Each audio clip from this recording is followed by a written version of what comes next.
Bienvenue dans votre podcast de foi et de témoignages. Sur cette chaîne, le but, c'est d'encourager quelqu'un, d'impacter des vies et de grandir ensemble. Pour ceux qui ne me connaissent pas, moi, c'est Maria. Et dans cette vidéo, nous parlerons d'un sujet qui touche vraiment beaucoup de vies, beaucoup de chrétiens en tout. Et nous allons parler de l'auto-jugement. Avant de commencer, abonne-toi, like et partage cette vidéo et assieds-toi, nous allons faire ce voyage ensemble.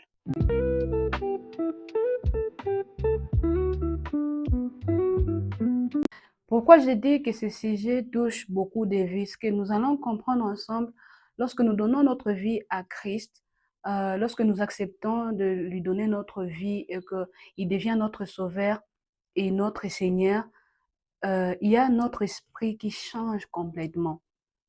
Mais vous allez comprendre avec moi, notre âme ne change pas complètement. Pourquoi? Parce qu'il s'agit il s'agit de nos pensées, de nos émotions, de notre volonté. Et ça ne change pas. C'est quelque chose qui vient progressivement parce que le Seigneur nous change chaque jour dans le but de lui ressembler, dans le but d'avoir sa nature. Ça ne change pas du jour au lendemain parce que nous venons de donner notre vie à Christ. Nous devons comprendre que la transformation de l'âme, c'est un processus divin. Et ça ne vient pas du jour au lendemain parce que tu as reçu le Seigneur dans ta vie. Comme j'étais en train de le dire précédemment, c'est, c'est une lutte entre ton ancienne vie et ta nouvelle vie en Jésus-Christ. Et nous devons comprendre que c'est un processus de Dieu. Mais là, il y a beaucoup de gens qui abandonnent et qui rentrent même dans le monde. Pourquoi? Parce qu'ils n'arrivent pas à supporter cette lutte entre leur ancienne vie et leur nouvelle vie. Et beaucoup de gens vont tomber dans l'auto-jugement à cause de leurs erreurs du passé, à cause de leurs actions mauvaises euh, qui commettaient dans le passé. Et ce n'est pas du tout une bonne chose. Moi, en tout cas, je ne vous conseille pas. C'est quelque chose qui m'est arrivé de me juger constamment, de me condamner constamment, de me dire constamment que j'aurais dû faire mieux. Mais nous devons comprendre que c'est un processus. Et lorsque nous n'arrivons pas à comprendre, nous tombons dans l'auto-jugement. La transformation de l'âme ne vient pas du jour au lendemain, c'est un processus. Et comme nous sommes en train de parler de l'auto-jugement, en tout cas, le but de cette vidéo, c'est que tu sors dans l'auto-jugement, c'est que tu arrêtes de te juger, tu arrêtes de te comparer par rapport à ton ancienne vie parce que tu n'es plus cette personne. Tu es une nouvelle créature maintenant en Jésus-Christ. Et nous allons voir rapidement les causes de l'auto-jugement. Il y a plusieurs, mais je vais parler de trois. Je vais parler de trois causes. Et la première cause que j'ai soulignée, c'est la culpabilité du passé. Vous allez voir que certaines personnes, même après avoir reçu le pardon de Dieu, ils vont continuer à se condamner à cause des erreurs du passé. Et ils auront du mal à se pardonner eux-mêmes. Pourquoi? Parce que tout le temps, tu es culpabilisé de tes erreurs du passé. Tout le temps, tu penses à tes actions, à tes anciennes actions qui n'étaient pas bonnes. Donc, la première des causes, c'est la culpabilité du passé. La deuxième des causes, c'est les blessures du passé, c'est-à-dire le critique, le rejet, les humiliations ou les attentes excessives vécues auparavant. Ces choses peuvent créer une voix intérieure qui juge constamment notre personne et dévalorise même ta personne. Ouais, il y a de ces personnes à cause de leurs blessures du passé à cause du rejet, comme j'étais en train de le souligner, des humiliations, ils seront en train de se juger constamment. Et ça se passe, lorsque tu donnes ta vie à Christ, vraiment, il y a cette phase-là où, où tes blessures, au fait, ressortent. Pourquoi? Parce que le but de Dieu dans ta vie, il est en train de ressortir ta nature. Tu dois ressembler à Christ. Mais nous devons faire attention. Les blessures du passé peuvent causer l'auto-jugement excessif si on n'arrive pas à comprendre que ce sont les choses qui se sont passées lorsque tu ne connaissais pas Christ. Et maintenant, tu es une nouvelle personne en Christ. Tu viens de donner ta vie à Jésus. Et nous devons comprendre ça. La troisième cause, c'est une mauvaise compréhension de la grâce de Dieu et la honte. Je soulignais ça pourquoi? Parce que certaines personnes pensent devoir mériter l'amour de Dieu par leurs efforts. Et vous allez voir lorsqu'elles échouent, elles échouent carrément, elles ressentent de la honte au fond d'elles et elles pensent que Dieu les a abandonnées, alors que ce n'est pas ça. La grâce, c'est un don que Dieu nous accorde. Ce n'est pas quelque chose que nous méritons par nos efforts. Et ce genre de personnes, vous allez trouver que ils ne considèrent pas la grâce comme un don, mais ils considèrent la grâce comme une récompense. Pourquoi? Parce qu'ils veulent mériter. Alors qu'avec Dieu, nous ne méritons pas. Avec Dieu, c'est un don de sa part pour nous parce qu'il nous aime. Il ne cherche pas à mériter. Vraiment, dans cette vidéo, je t'encourage de ne pas chercher à mériter l'amour de Dieu. Parce que déjà, nous devons comprendre qu'il nous avait aimés alors que nous étions dans le monde. Alors ne cherche pas à mériter, mais laisse-toi aimer par Dieu. Accepte l'amour de Dieu. Et beaucoup de gens tombent dans l'auto-jugement tout simplement pourquoi? Parce qu'ils veulent mériter la grâce de Dieu.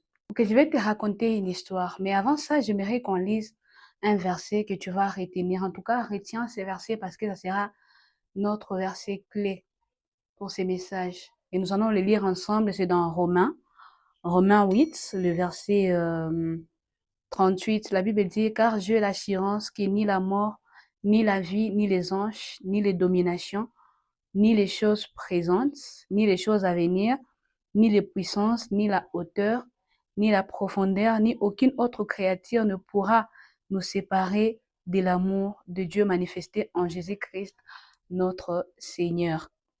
Venons de lire ces versets de Romains 8, et la Bible est en train de nous rappeler que rien dans ce monde ne pourra nous séparer de l'amour de Dieu qui est manifesté en Jésus-Christ.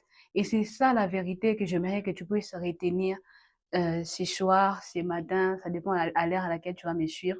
C'est cette vérité que j'aimerais que tu retiennes. Rien ne pourra te séparer de l'amour de Christ. Rien ne pourra séparer ta vie de l'amour de Dieu qui est manifesté en Jésus-Christ. Je vais maintenant vous raconter l'histoire. Vous savez, moi, j'avais donné ma vie à Christ, c'était en 2019, en juin, et je servais le Seigneur dans mon église locale. Mais je vous assure que je n'avais pas une vraie relation avec Christ jusqu'à ce que je pris conscience de ma vie, de ma relation avec lui, c'était en 2024. Et malgré que j'étais déjà enfant de Dieu, en tout cas, je vous assure que je ne menais pas une vie qui plaisait au Seigneur. Quand on analyse, on voit des choses. Je me dis que ce n'était pas du tout une vraie relation avec le Seigneur. J'étais enfant de Dieu, oui, parce que je lui avais donné ma vie. J'étais passée aux eaux de baptême. J'avais accepté le Seigneur comme mon Seigneur et mon Sauveur. Mais ma vie ne reflétait pas, en tout cas, Christ. J'étais en train d'attrister l'Esprit de Dieu par ma manière vaine de vivre parce que j'avais déjà donné ma vie à Christ. Et en 2023, lorsque j'avais voyagé pour venir ici en Ouganda où je fais mes études en gestion de ressources humaines, quand je suis venue ici à Kampala, c'est là, comme j'étais en train de le dire en 2024, et j'avais vraiment pris conscience de ma relation avec Dieu. Et c'est là que tout a basculé. Que quand je pris cette décision de prendre ma relation avec le Seigneur au sérieux, c'est là que j'ai commencé à vivre une auto-jugement comme pas possible. Je me jugeais constamment, j'étais sévère avec moi-même. Je me disais pourquoi j'ai eu à faire des choses pareilles, pourquoi je suis tombée dans ça, alors que j'avais déjà donné ma vie à Christ. J'aurais dû faire les choses différemment. Et là, maintenant, j'étais en train de chercher au fait de mériter l'amour de Dieu par mes efforts. Je voulais faire des choses. Je voulais vivre une vie de sainteté, une vie de sanctification, une vie qui plaît au Seigneur par mes propres efforts. Pourquoi? Parce que j'étais en train de tomber dans l'auto-jugement. Je voulais vraiment plaire au Seigneur. Je voulais plaire au Seigneur que j'ai commencé à vouloir mériter son amour. J'ai commencé à vouloir faire des choses, non pas parce que lui, il me capacite, mais parce que moi-même, je me dis que non, je dois faire ça, je dois faire ça. Comme j'étais en train de le dire, ce n'est pas par mes efforts, ce n'est pas par nos efforts que nous y arrivons, mais c'est par la grâce de Dieu. C'est par la grâce de Dieu que l'on arrive à vivre une vie de sainteté, à mener une vie qui l'honore. C'est vraiment par sa grâce. Et c'est un don de Dieu. Et moi, à cette époque-là, je me jugeais constamment. Je me culpabilisais, la culpabilité en tout cas. À chaque fois que j'étais en train de penser à une mauvaise action que j'avais commise dans le passé, je me sentais mal, j'ai demandé pardon, alors que Dieu m'a déjà pardonné. Mais à chaque fois que j'ai pensé à une mauvaise action, j'étais en train de dire, Seigneur, pardonne-moi, je n'aurais pas dû faire, pourquoi j'ai fait ça, j'aurais dû faire mieux. En tout cas, ce n'était pas facile parce que c'est une lutte. Avec le temps, vous allez comprendre pourquoi. C'est vraiment une lutte à l'intérieur, cette voix constante qui te dit que que tu as fait des mauvaises choses, que tu dois mériter l'amour de Dieu, que tu aurais dû faire mieux. En tout cas, cette voix, et je vous assure, ce n'est pas vraiment facile. J'avais ce sentiment de culpabilité et de honte en moi. Je me sentais ne pas être assez bien pour Dieu. Pourquoi? Parce que je me jugeais constamment. Je voulais mériter l'amour de Dieu, mais les actions du passé m'ont hanté. Ça m'a hanté vraiment. Et aujourd'hui, je rends grâce à Dieu parce que depuis un moment, il m'a sorti de là. Et petit à petit, je suis en train de vivre la restauration de Dieu. Je suis en train de vivre le renouvellement de Dieu. Dieu est capable de le faire aussi dans ta vie. Dieu est capable de le faire aussi dans la vie d'un membre de ta famille. Dieu est capable de le faire. C'est vrai que par amour pour Dieu, nous allons faire des choses qui honorent les Seigneurs par amour. Mais quand c'est poussé par la culpabilité, par la honte, ça ne vient pas de Dieu. Et nous allons voir un verset que j'avais souligné dans la Bible. C'est dans 2 Corinthiens, le chapitre 7, le verset 10. La Bible dit, en effet, la tristesse qui est bonne aux yeux de Dieu produit un changement d'attitude qui conduit au salut et qu'on ne regrette pas. Mais la tristesse du monde, elle produit la mort. Est-ce que vous avez compris? Je vais lire dans la version Semeur parce que j'aime vraiment cette version. On dit que la tristesse de Dieu produit un changement d'attitude et conduit au salut. Et c'est quelque chose qu'on ne regrette pas. Mais la tristesse qui vient du monde conduit à la mort. C'est-à-dire cette honte constante, cette culpabilité constante en toi. Et j'ai écrit quelque chose ici. La tristesse, selon Dieu, te pousse à reconnaître ton erreur, à te repentir et à te rapprocher de Dieu avec espoir. Et l'autre chose, c'est que la tristesse du monde conduit à la honte, au découragement, à l'autocondamnation et peut éloigner une personne de Dieu. Ça, c'est vrai.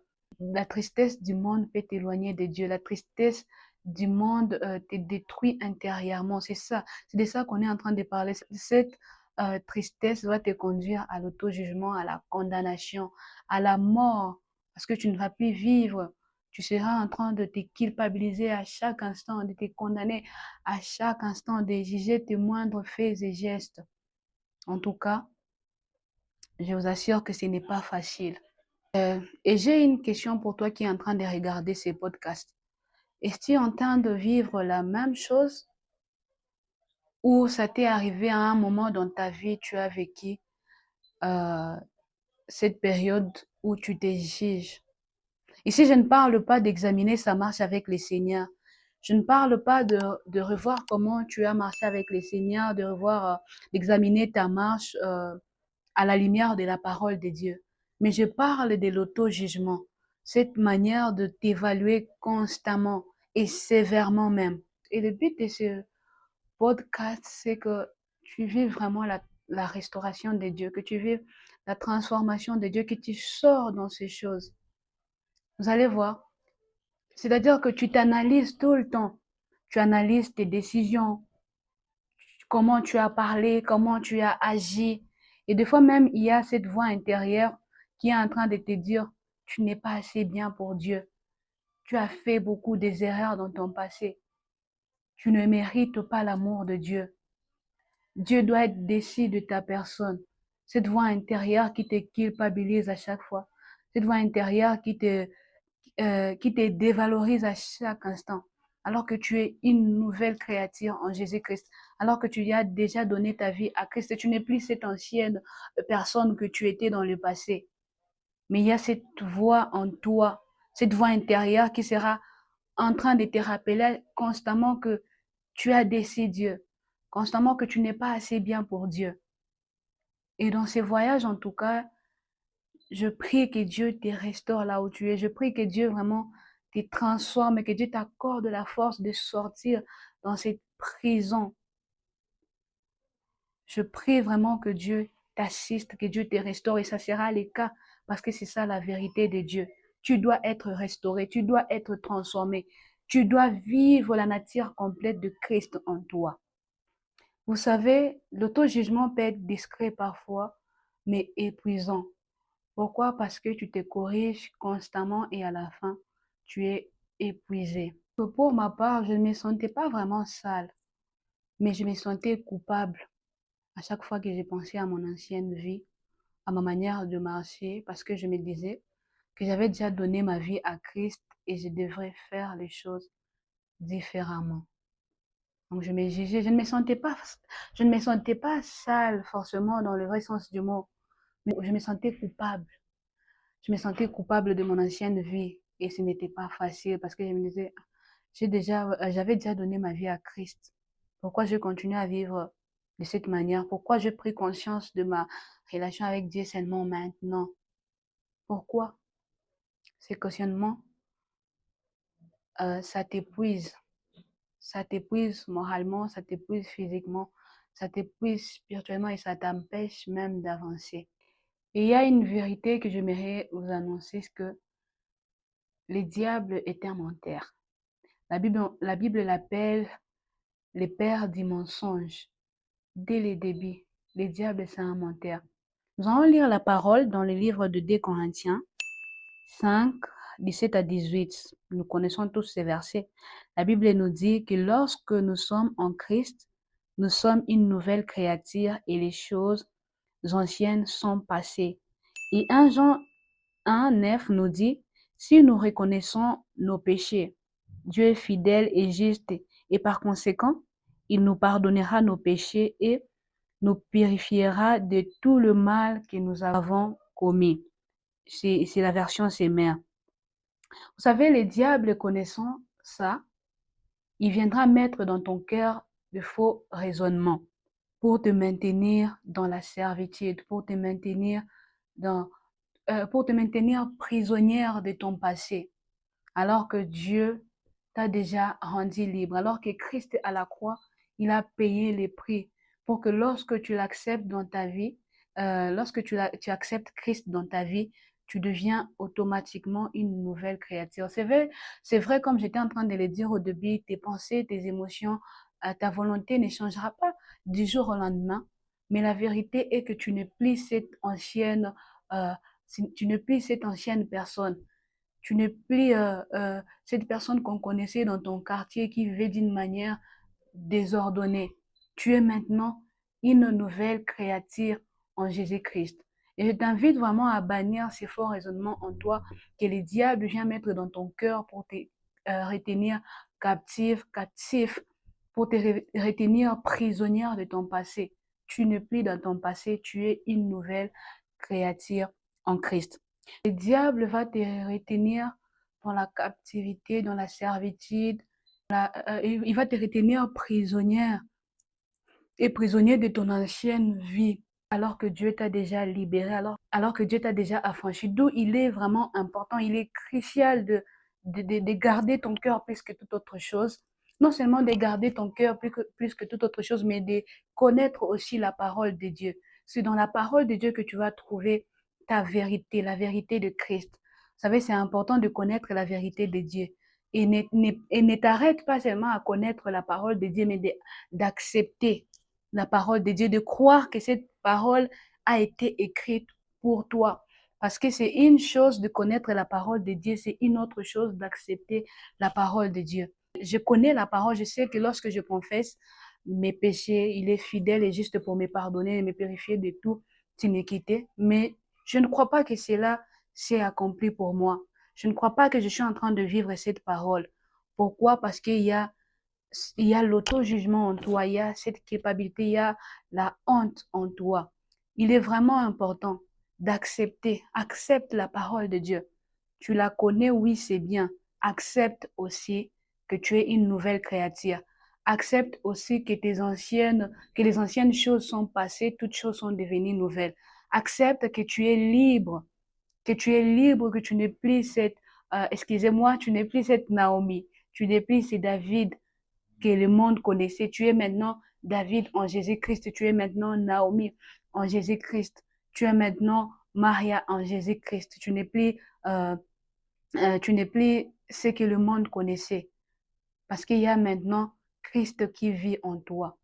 En tout cas, je vous encourage à, à vous ancrer dans la parole de Dieu, à faire de la parole de Dieu votre nourriture quotidienne et à accepter tout ce qui est écrit dans la parole, car c'est écrit pour toi, c'est écrit pour moi, c'est écrit pour nous.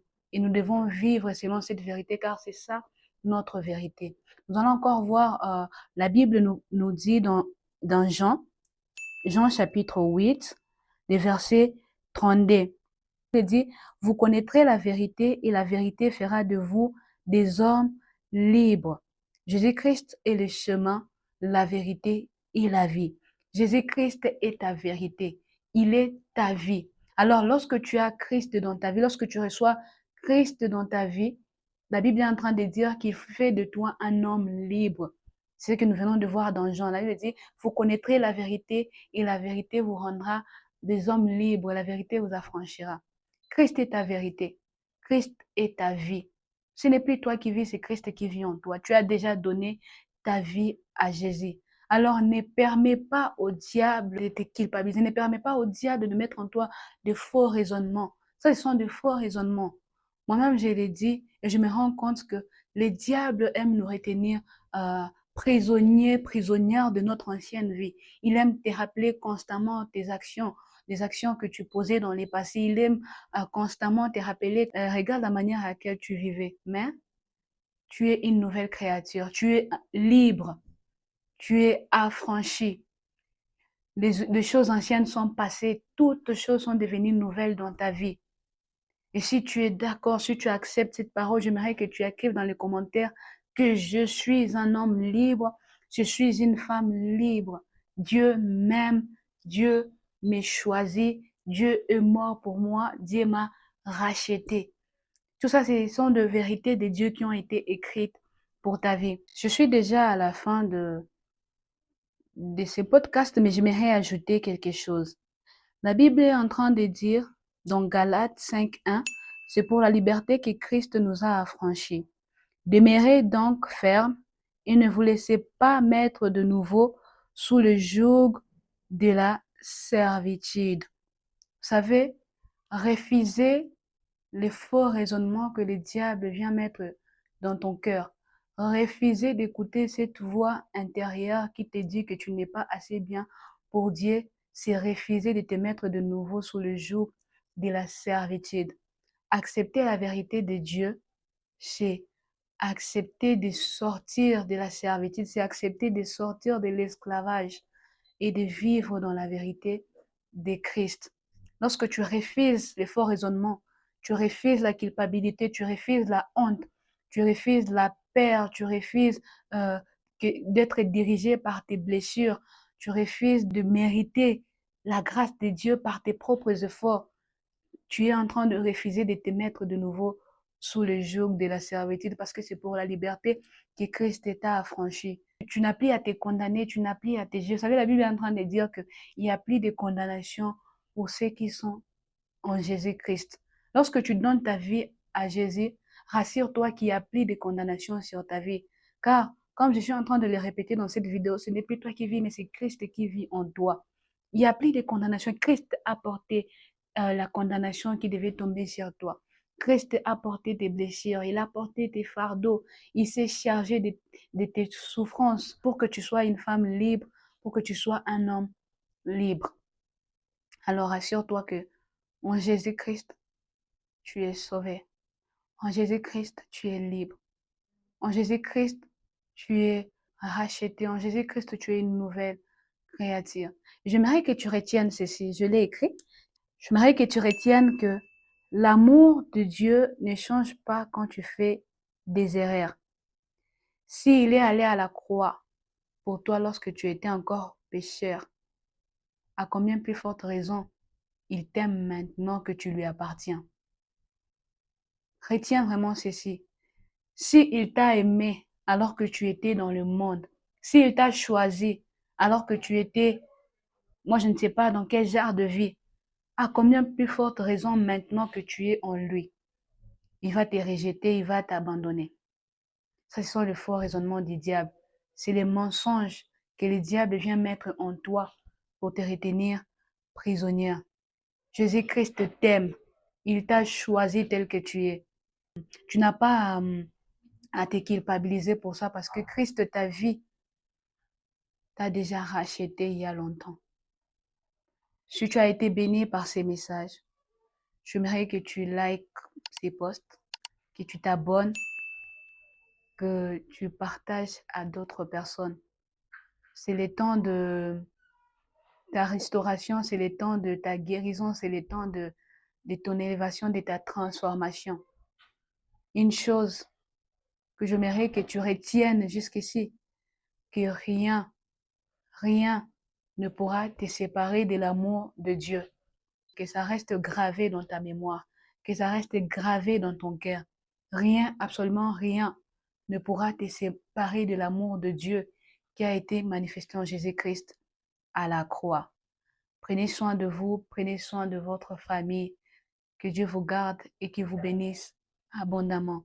Je vais prier pour toi qui est en train d'écouter ces podcasts afin que lorsque tu vas finir d'écouter ces podcasts, que Dieu te restaure, que Dieu te touche, que Dieu te transforme, que Dieu enlève en toi ces sentiments de culpabilité. Père Tout-Puissant, je viens encore recommander ta fille, ton fils, ton enfant, Seigneur, entre tes mains, Papa. Regarde qu'il a été longtemps prisonnier, prisonnière de ses blessures du passé, de la culpabilité, de la honte qui était en train de le hanter. Mais je sais que tu es capable de restaurer, tu es capable de guérir, tu es capable de transformer. Père, viens renverser toute pensée et tout raisonnement qui ne vient pas de toi. Je prie que tu la guérisses, je prie que tu la transformes, je prie que tu la restaures car c'est toi le réparateur de brèches. Père, que ta vie entre là où il y avait les blessures et que ta fille, ton fils, ton enfant soient restaurés. Au nom puissant de Jésus, j'ai ainsi prié et déclaré. Gloire et louange à toi, Jésus-Christ. Amen. Et merci d'avoir suivi jusqu'à la fin. Bye.